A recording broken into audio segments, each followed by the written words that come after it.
अच्छा, मैं थोड़ा सा आपको बताना चाहता हूँ मैं कैसे आर्ट ऑफ लिविंग कैसे शुरू किया, पता ना?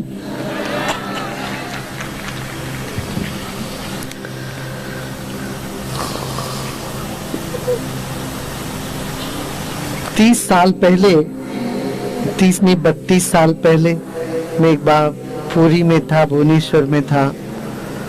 उस वक्त बहुत बड़ी संस्था का सब देखभाल भी कर रहे थे हम।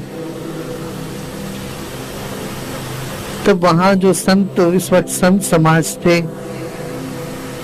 और महर्षि जी महेश योगी जी थे, वो लोग सब चाहते थे कि हम पुरी के शंकराचार्य पीठ में बैठ जाए, ताकि मैं वेद भी जानता था अपना, पर मेरा मन नहीं कर रहा था। मैं अभी उस वक्त क्या 21 साल 18-19 साल का लड़का था, बिल्कुल मन नहीं कर रहा था कि वहां जाके। सर ये लोगों ने इतना मेरे को कहा, जाके देखा तो वहां इतना कोर्ट केस है, झगड़ा झंझट। तो वहां एक काली माँ के मंदिर में हम गए थे और बंगाली पुजारी थे, काली माँ के मंदिर। मैं वहां ध्यान में बैठ गया। तो इतने बड़े लोग सब कह रहे, इनकी बात ना कहने में भी दिक्कत होती थी, हाँ कहने में भी और ज्यादा दिक्कत होते थे। तो मैं जब बैठा तो काली माँ का मुझे ये आवाज आई, भाषा महसूस हुआ, तुम्हारे लिए बहुत बड़ा काम करना है, तुम्हें पीठ तुमको बनाना ही है, ये पीठ में बैठने का तुम्हारा कोई नहीं है। ऐसी मुझे आवाज आई। तो तुम इतना उदास मत हो ना, उठो, तुमको बहुत काम करना है। तो मैंने ठीक है उठ के फिर मैं चल पड़ा। मैंने ना बोल दिया कि मुझे इस कोई पीठ में नहीं बैठना, मैं साधारण सेवा करने वाला बना रहूंगा।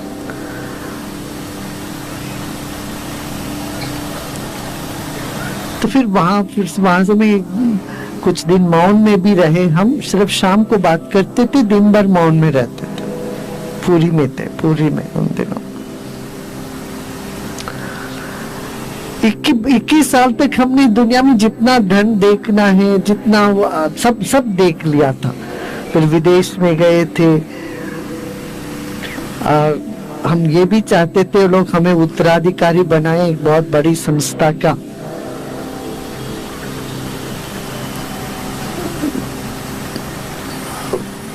और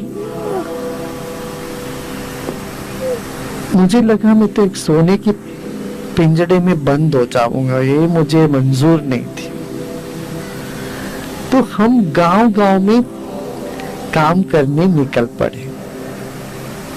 कहाँ पूरे देश दुनिया सब घूम के देख लिया था। फिर आके कर्नाटक में छोटे छोटे गांव में जाते, घरों में बैठते, ज्ञान की बात करते, सत्संग करते।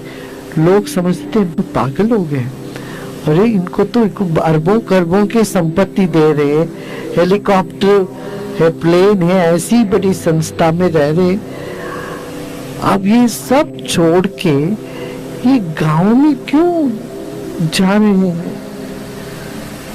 ये तो ये लड़का कुछ संकी हो गया दिमाग में।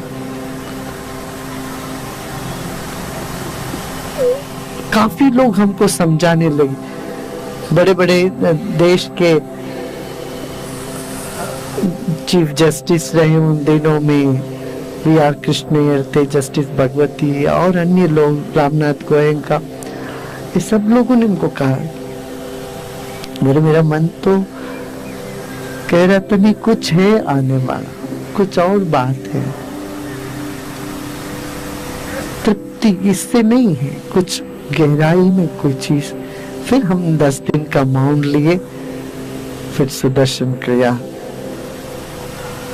प्रसाद मिला, फिर उससे बहुत लोगों को इससे लाभ हो रहा है। फिर एक दिन ऐसा था कि मैं हुबली या किसी जगह खड़ा था, 2 ट्रेन थी, एक तो बेंगलोर जा रही थी, एक शोलापुर। यदि मैं बेंगलोर वाला ट्रेन लेता तो आर्ट ऑफ लिविंग नहीं शुरू करता, शोलापुर वाला ट्रेन लेता तो आर्ट ऑफ लिविंग शुरू होता। वो उस दिन बड़ा द्वंद्व रहा, शुरू करूं ना करूं, जाऊं ना जाऊं। हमारे मन में तो कोई और कर लेगा, ये अच्छा काम है, कोई और आगे आगे कर लेगा, मैं क्यों झंझट सब सिर पे लूं, मैं आराम से, अभी बहुत आराम से हूँ, सब कुछ है, मुझे कुछ नहीं चाहिए, मैं क्यों कोई संस्था शुरू करूं, कोई प्रचार शुरू करूं। ये भाव बहुत जबरदस्त थे।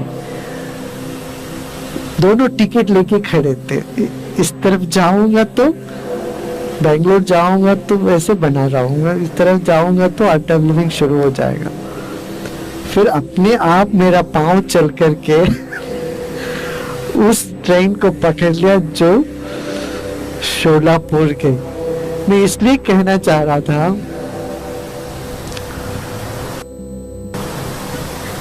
हमें 21वां साल में मैंने दुनिया में सब देख कर, इतना संपत्ति, सुख सुविधा, कोई चीज की कमी नहीं थी, मगर एक दिल में वो बात रही कि जब तक मैं उपयोगी नहीं बनूं, मेरा जीवन किस काम का है। जब तक मैं सबका नहीं बनूं, तो गांव गांव में फिर हम गए और स्कूल शुरू करी। कुछ पैसे नहीं थे, कभी किसी से नहीं मांगा था, मगर जब जो चाहे वो अपने आप आ जाता था। आज तक हम किसी से कुछ नहीं मांगे, अपने आप सब कुछ होता था, होता आ गया। तो लक्ष्मी जी से सीधा कॉन्ट्रैक्ट हो गया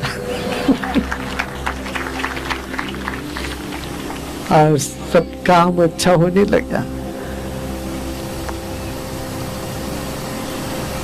ये इस बात का प्रूफ है, आध्यात्मिक ज्ञान भौतिक जीवन में भी सहयोगी है। आपको सुखी जीवन जीना हो, भौतिक जीवन के लिए भी आध्यात्मिक जीवन का आवश्यकता है बहुत। तो नारायण जहां होते वहीं लक्ष्मी आएगी। तो नारायण को पकड़ो, लक्ष्मी के पीछे नहीं पड़ना, नारायण को पकड़ोगे तो लक्ष्मी अपने आप आती रहे। इसका मतलब ये नहीं है कि आलसी बने रहे, नहीं, कर्मठ होना चाहिए, काम करते रहना चाहिए हमें। कहते उद्योगिनम पुरुष सिंहम उपैति लक्ष्मी। धीरज, धैर्य और एफर्ट दोनों होना चाहिए। विश्वास से धैर्य जगता है, परिश्रम से कारण सिद्ध होता है। तो विश्राम से विश्वास और श्रम से कर्म, ये दोनों साथ में लेके चलना चाहिए। फिर एक समय आ जाता है जिसको हम कहते हैं नैष्कर्म सिद्धि। सोचने से पहले वो काम हो जाता है, कुछ चाहो उससे पहले वो काम हो जाए। सिर्फ तुम्हारा नहीं, तुम सबका काम, दुनिया में जितने लोग हैं सबका काम हम कर सकते हैं। हम आज दावे के साथ कह सकते हैं ये ज्ञान में ऐसी शक्ति है जिससे न केवल तुम्हारा मगर औरों का काम भी तुम करने में काबिल हो जाओगे। इतना काफी है।